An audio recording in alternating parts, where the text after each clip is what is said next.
Miraculous Gardening. How to pick and plant trees and shrubs. Miracle tip number 1, think long-term.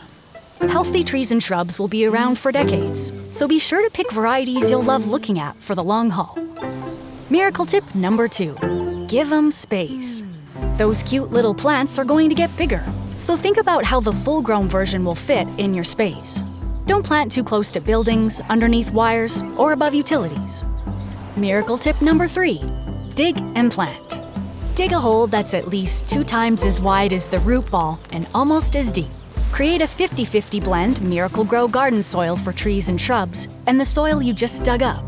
Then free the tree or shrub from its pot or burlap and put it in the hole.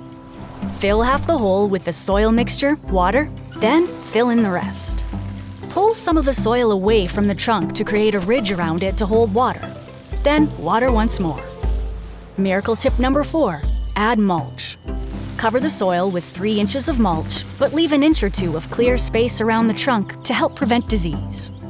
Miracle tip number 5, be willing to water, a lot. Water deeply 2 to 3 times per week until the ground freezes, then pick up again in the spring. Miracle tip number 6, start feeding in the spring. Once spring arrives, feed your new plant friends with Miracle-Gro tree and shrub plant food spikes. Then sit back and watch them grow. Learn more about miraculous gardening at miraclegro.com.